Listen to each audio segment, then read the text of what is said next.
Троица природы. Это не христианская Троица, это не даосская Троица, это именно гравитационная Троица природы.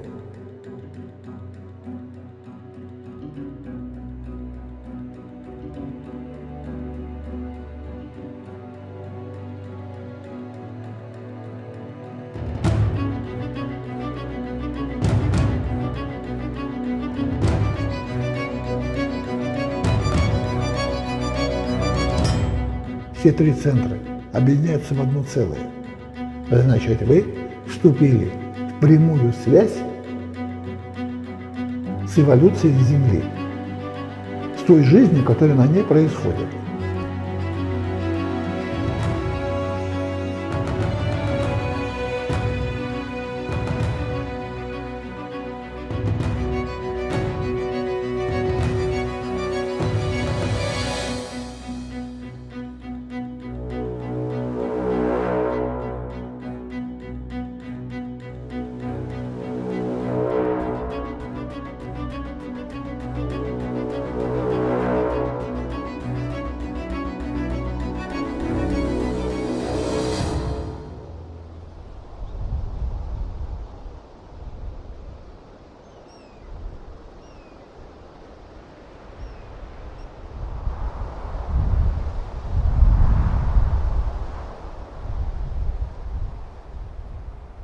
Ну, начну с того, что если бы разума не было, он не смог бы проявиться.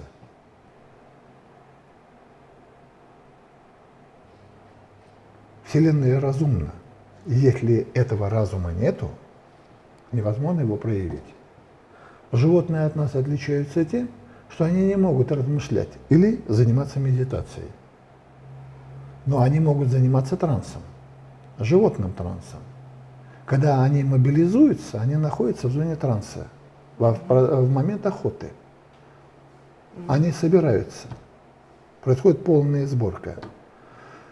Вот. Их организация или связь между мозгом, телом и нервной системой видоизменяется на короткий промежуток времени. То же самое происходит у спортсмена. Он мобилизуется как спортсмен для того, чтобы или штангу поднять, или совершить прыжок, или еще какое-то спортивное действие. То есть происходит мобилизация. В момент такой мобилизации, что у спортсмена, что у животного, происходит одновременно. Он должен и успокоиться для того, чтобы собраться. Это, знаете, как это стрелять с ружья, чтобы выстрел был правильным, между ударами сердца и дыхание, чтобы остановилось. Между ударами сердца и дыхание, чтобы остановилось. Чтобы рука не дрожала, не дрогнула. Все должно произойти в момент, когда я остановлена. То есть это знает спортсмен. И это знает любой зверь, любое животное. Но есть одно но. Там долго пребывать никто не может. Если передержать, истощение, нервный срыв, всего будет трясти и так далее, и так далее. И это прекрасно знают спортсмены. Но обычный человек этого не знает. Таким образом, мобилизационная зона – это зона, когда я отрешается, собственно говоря, от собственного своего «я». Он весь заточен на какое-то действие. Он перестает размышлять, перестает что-либо видеть, кроме цели, кроме того объекта, на который нацелен. Как бы вот такая история. Что происходит в момент мобилизации? Кроме того, что если эволюционная мобилизация. То есть тот, кто теряет этот навык, он не охотник и не спортсмен. То есть приходит старение, угасание, умирание, и вид исчезает. А если человек это не воспитывает, эту территорию мобилизации не воспитывает, значит, он шаг за шагом становится как вид слабее. Как вид становится слабее. Вот. Мы это можем понять. У человека для этого есть разум, чтобы это понять. Что основа развития вида – это тренинг, мобилизационные сборки. Что происходит в этот момент? И вот здесь термин троица природы. Это не христианская троица, это не даосская троица, это именно троица природы, гравитационная троица природы. В этот момент мобилизации все занижают свой центр, гравитационный центр или центр массы. Происходит занижение его. То есть и спортсмен, и зверь укрепляются для того, чтобы сделать рывок, бросок. Посмотрите. То есть он приседает, чтобы мобилизоваться. Птица для того, чтобы взлететь. То есть должна быть некая толчковая сила. Чтобы эта толчковая сила была целенаправленная, внимание организуется с центром, гравитационным центром, собственным гравитационным центром массы. Да? Даже не знаю, как более у нас говорят центр массы, это не совсем верно. Это именно живой гравитационный центр человека. Таким образом, внимание и гравитационный центр объединяются в одно целое. И мы говорили, что дыхание в этот момент останавливается, а тот, кто стреляет из ружья, точно понимает, что выстрел должен произойти между ударами сердца. То есть сердце должно замедляться. Вот. А у животного сердце не замедляется в этот момент. Оно наоборот начинает нагнетаться. И как следствие, что у спортсменов, что у животных, приходит усталость, сердцебиение, адреналин и прочее, прочее. Да? А тут надо учиться контролировать зону покоя. То есть это духовное состояние. Покой – это духовное состояние. Покой нужен везде, сосредоточенность нужна везде. При любом действии ни один мастер не может обойтись без погружения. Будь то портной, будь то Будда, будь то пророк, будь то я. Без погружения невозможно. То есть должна произойти сосредоточенность. И если в этой сосредоточенности гравитационный живой центр отстранен, то вид не развивается. Он шаг за шагом слабеет.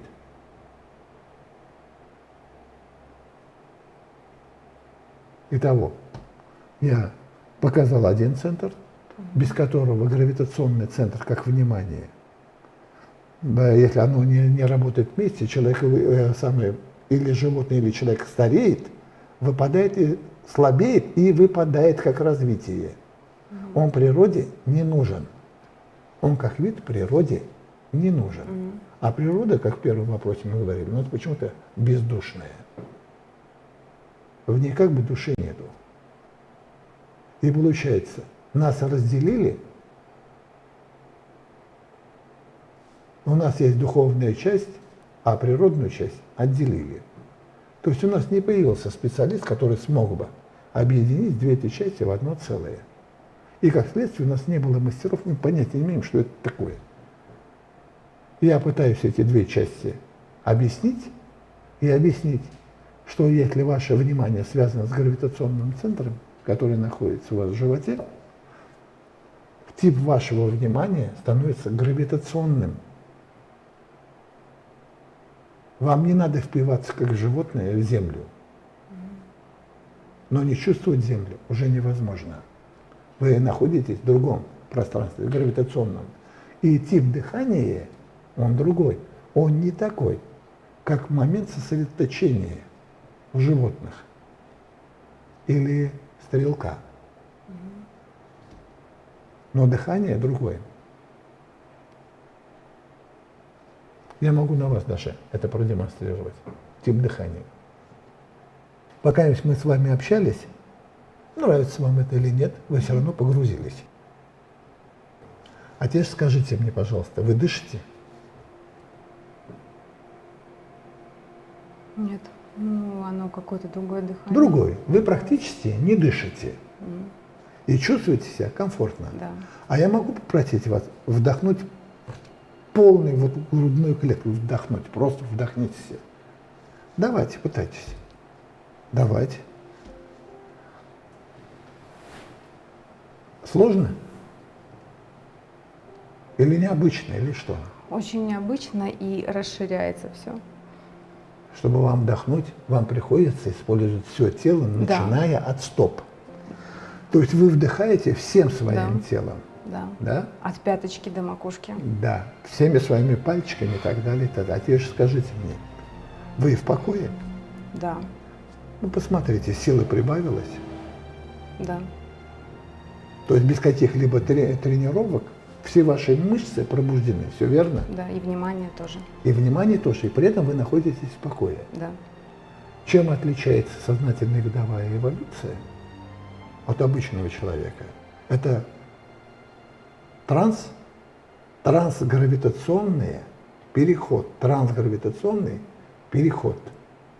или трансгравитационное внутри себя соединение.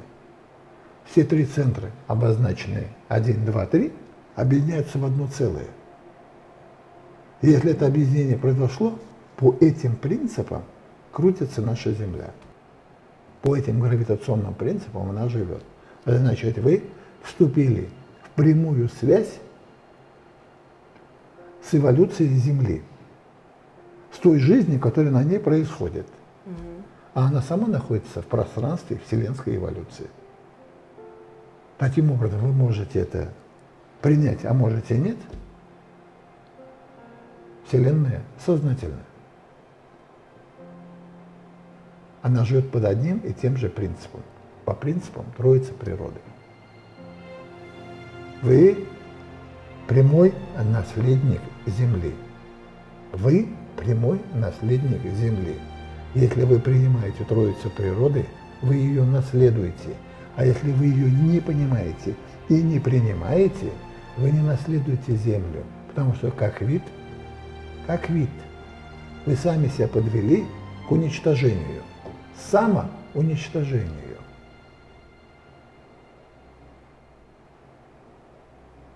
Как только теряется связь, сборка, мобилизация, концентрация Троицы, все, вид слабеет, он исчезает. Или он стареет, заболевает, исчезает, как вид.